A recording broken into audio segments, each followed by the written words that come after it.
Hello and welcome back to my potluck wrap-up, where I pick the titles of the books I've read over the last few months out of this teapot, and then I try my best to review them in less than 20 minutes and try and get as many done as possible. My highest score so far is 9, and that's only been when I've really hated the books and I've had nothing nice to say, or when I've really loved the books and just can't, without like spoiling it, I just can't articulate why they're so fucking amazing. So we're going to try again this month, same as always. We've got my timer that says 20 minutes. We're gonna press go, we're gonna savour that, and then we're just gonna dive straight in. So the first book I'm going to review at the end of this month is Tiger Tiger by Anna Sampson. This is a collection of poetry. I've been trying to squeeze in those short reads. This was really disappointing. The whole point is they're meant to be like much loved poems that you half remember. I knew, out of like the 90 poems that are in this, I knew 12 max. And that's not even like, oh, I half remembered them. Like, I just didn't fucking remember them.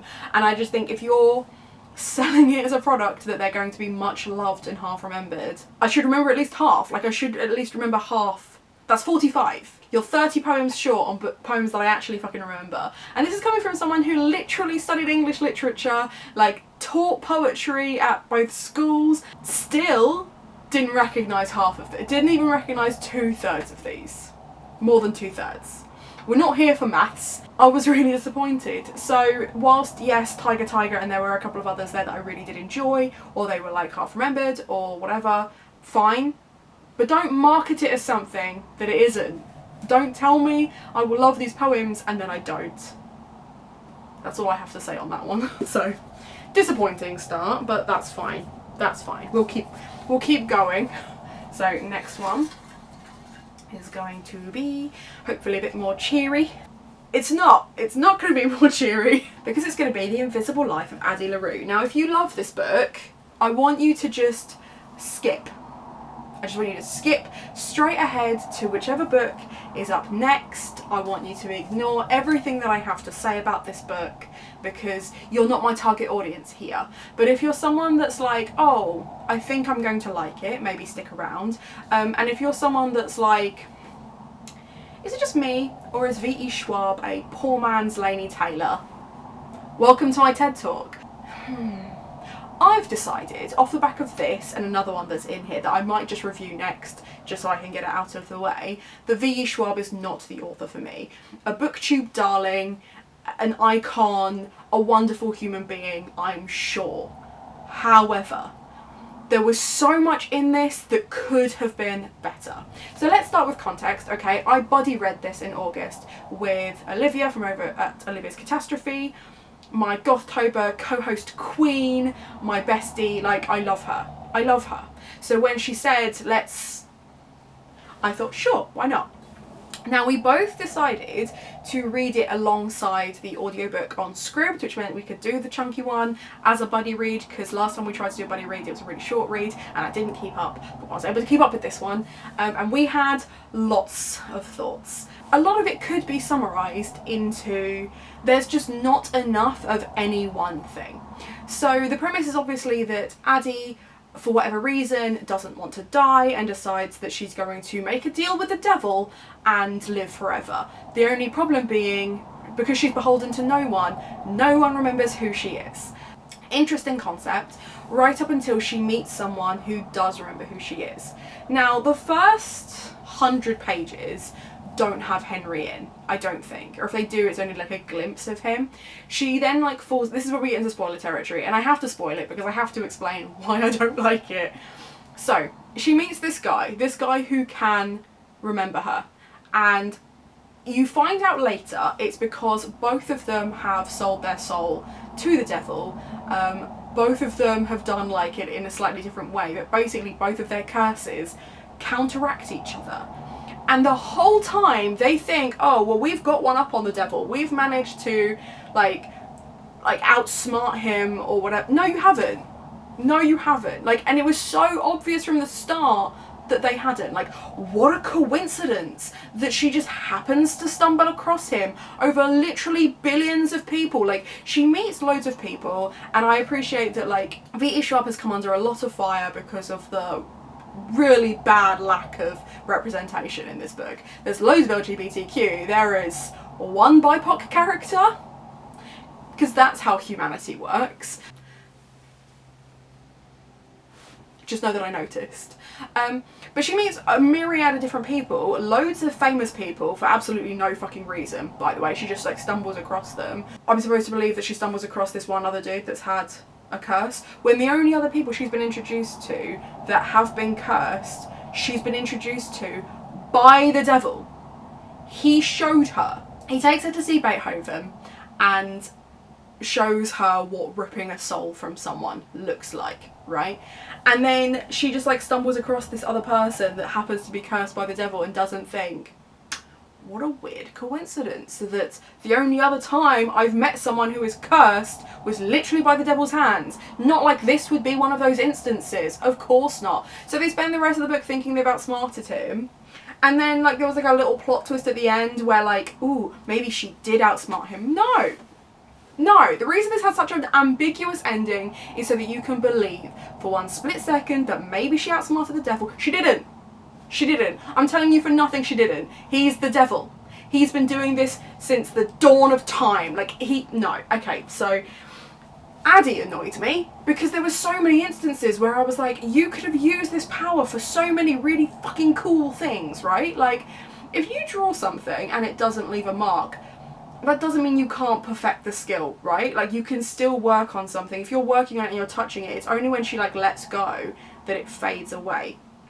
If she's able to learn how to play musical instruments and then teach someone else a song, there is absolutely ways she could have got around doing anything like that, right? Like, there were so many things that you're like, you get like hints of these rule breaks and then they're just not used. Like, it just doesn't make any sense to me. Like, I just felt like everything needed to be pushed just a little bit more. It was so tame.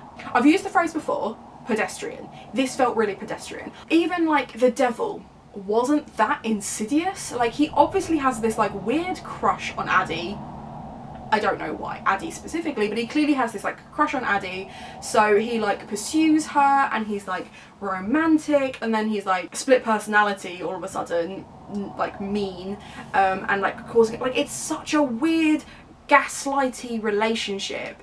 And it is abusive. It's an abusive relationship she's in, but it's still like not pushed to the point where, like, I mean, it obviously isn't being pushed to the point because people aren't like, oh, he's a bad dude, like, you should stay away from him. Like, as an audience, people have been like, oh, he's like hella sexy. No, he isn't. How is he sexy? Like, I don't understand why the internet loves this book so much. I can't stand it, and I was so disappointed because I really wanted to have a nice buddy read with my friend, and it was boring. It was so boring, and like just the stuff that did happen, it all just happened like, I just needed more. Maybe I needed more violence, maybe I needed more sexual chemistry, maybe I needed Henry to be slightly more interesting. Henry's curse is because he got dumped.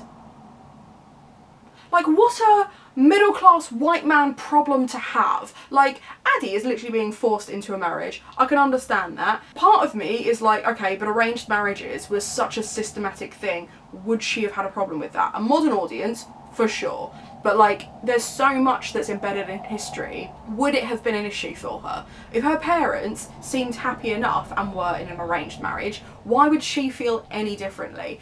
But Henry got dumped and had like his parents be mean to him or like rude to him and decided that that was worth selling his soul for. Like, I just don't understand. And like, I can completely understand like wanting to have that representation of depression and wanting to have that representation of like mental health, except depression, from my experience, isolates you way before you ever get to that point. He never feels isolated. He acknowledges that he has both B and what's his mate, the guy that's like really rude to everyone, the actor. He has them. He knows he has them, and he's disappointed that one of them loved him and doesn't anymore, and one of them just loves him as a friend, and he's not happy with that. People are literally dying every day. Like, get over it. And it's so frustrating. And I feel like there should be something authentic in this. And I just didn't believe it. And it just completely took me out of it, because the moment I found out it was because he got dumped, I was just like, well, I don't care. Like, so, and also, I'd like to point out, this is a gripe of mine in general in literature, okay? Why is it that the moment, like, something in literature or a film or a TV series has the devil selling souls, immediately all of those souls are really well-known people? Because it completely negates any of the time and patience and skill that has gone into developing their fame. And it's completely retconned for, but the devil did it. Like, it makes me so angry. Because, like, I think the reason I find it frustrating is probably it's my own problem, right? Like, I work really fucking hard to be good at what I'm good at. I don't want someone to, like, rewrite my history and be like, oh, well, you know, but she sold her soul to the devil and that's the real reason. Like, she didn't really work for it, it just happened. Like, I just find it as a trope really annoying, and that's what this book is essentially like, here's a list of people that you thought were really cool, but actually no, the devil did it. And my friend Sean, who thinks that I have a real fascination with the devil in general, is probably going to be quite pleased that I'm so anti this book. I just thought it was really boring, and I've talked about it for, like, forever. So now that I've said my piece, we'll just move on. We'll just move on. But I'm really sorry if it's like one of your 2021 faves, because I just thought it was a bit shit. Okay, the next is If We Were Villains. This one will be more positive, I promise. So, If We Were Villains, this is one of the books that I read for All the World's a Page-a-thon, which is Olivia Cara's and Julia's readathon, which is all about Shakespeare and Shakespeare-inspired reads. This, I think I read for the villain prompt, or something along the lines of, like, oh no, it was the ensemble one, I think. There was a whole bunch of prompts this could have fit for, but I read it for one of them. Okay, and this is basically about a young man called Oliver who has just got out of prison. 10 years ago, someone died. He was arrested for the murder, and then it kind of like all the truths come out. It wasn't quite what I was expecting. It's far more dark academia gothic than it is thriller, and I think I was expecting it to be a thriller. I think I was expecting him to get some kind of revenge or be angry about the situation, and he really wasn't, and you kind of find out what happens, how he responds to it, and what he's going to do moving forwards, which I actually really appreciated. This is one of those books where, like, as a Shakespeare retelling, it like really understood the assignment, like it really understood the plays, it really understood like the messages underneath them. Every character felt like it was associated with like many tropes, and they weren't, and therefore not stereotypical. They were all really like three-dimensional. I really liked the writing style. I really liked that it's caught up in acts as well as scenes. And actually, off the back of this, I just want to quickly give a shout out to As I Descended, which is written in a very, very similar way and is also a Macbeth retelling. I haven't finished this one yet. I've got like 150 pages to go, but I just want to say that if you love this, definitely pick this one up as well. I will say more about that when I finally finish it and then review it in one of these, but I just wanted to say, like, the two of them, it was one of those times where I didn't mind reading that straight off the back of this, because it just has such strong Shakespeare vibes and such great gothic dark academia vibes, and I can see why so many people picked this for Gothtober last year. I will absolutely be recommending it for a few of the prompts this year as well. I was really, really pleasantly surprised. Loads of people told me I was going to love this. I didn't love it, but I was really pleasantly surprised, and I think that's because I was really worried that having had it be so hyped for me, it was actually going to turn out to be shit. But I really enjoyed it, and when all the stuff happens in like the first 100 pages, I was like, well, there's more book to go. Like, what more could, I know what happens now, but you don't. There's like still plot twists, there's still some really fun stuff, and I would absolutely recommend it to all my goth nerds out there.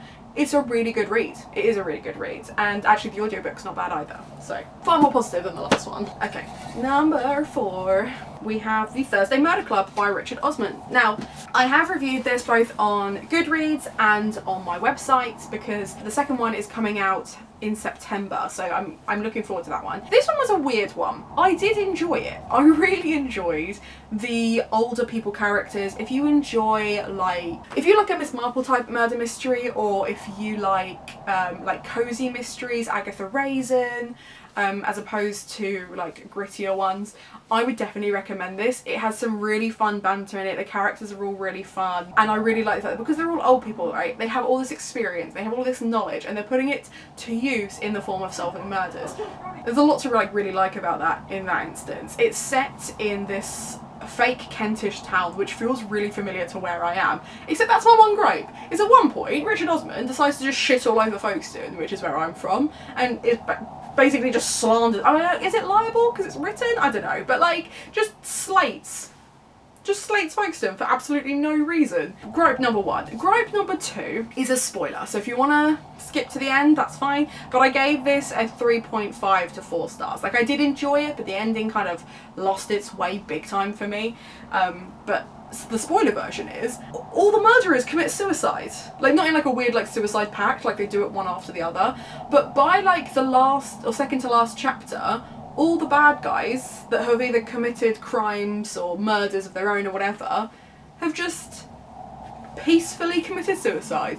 And there were so many towards the end that I was just like, why? Is no one serving justice? Are we meant to feel sorry for these characters? I don't know.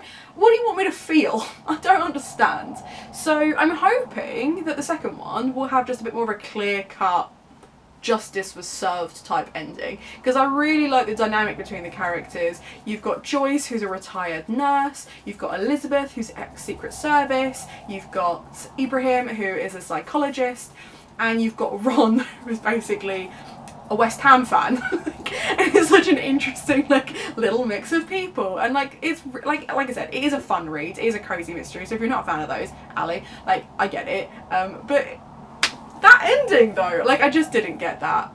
So if you read this and you thought this was an acceptable ending, please explain to me why in the comments down below, because I didn't fucking get it. But I will read the second one because it wasn't so bad that I won't, but like, okay, you know? Anyway, right, number 5. Next on the docket, oh, there we go.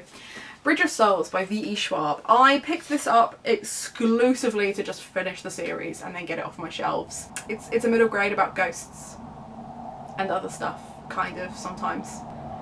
Again, if you want to buy a book for a reader, but you don't know what they like and you want something that's just kind of... I won't be reading any more V.E. Schwab because I don't want to be slandering someone that seems adorable on the internet. Seems an absolute doll, but I don't enjoy their books. Okay, How the King of Elfheim Learned to Hate Stories. Kind of disappointed with this one. I really enjoyed Cruel Prince, to the point that I don't know if you can see up there, I've bought myself the hardbacks as well as the paperbacks because I enjoyed it so much and they were pretty and I wanted them. This was trying to be something. I think it was trying to be kind of like a Grimm's fairy tale collection of short stories, but it wasn't that. It wasn't enough of Cruel Prince and it wasn't enough of like Grimm's fairy tales. It was at this weird middle ground that just really didn't work for me. And whilst it's really interesting to see Cardan's perspective, the first chapter and the last chapter work really well to kind of show you how far he's come as, I guess, as a person, like as a king, and like loving Jude and how loving Jude has changed him. But those other bits in the middle, like, just make it a fucking book. I just don't understand what was happening with this. The illustrations are lovely. And obviously I will be keeping this so they can go with the rest of my collection. And if Holly Black ever decides to give us a proper Cardan backstory, fine. I was just a bit bored. Kind of disappointing, especially considering this is more expensive than the paperbacks. Like, just give me the Cardan story that I deserve. You know? So there we go. There we have it. Some of the books that I read this month and last month and the month before that. I still have quite a few in the basket, but we're getting there. It's not my personal best. I blame Addie for that, and I think you'll agree that it was definitely Addie's fault, not mine. Let me know what your favourite book was that you read this month, and other than that, I hope you have a nice day.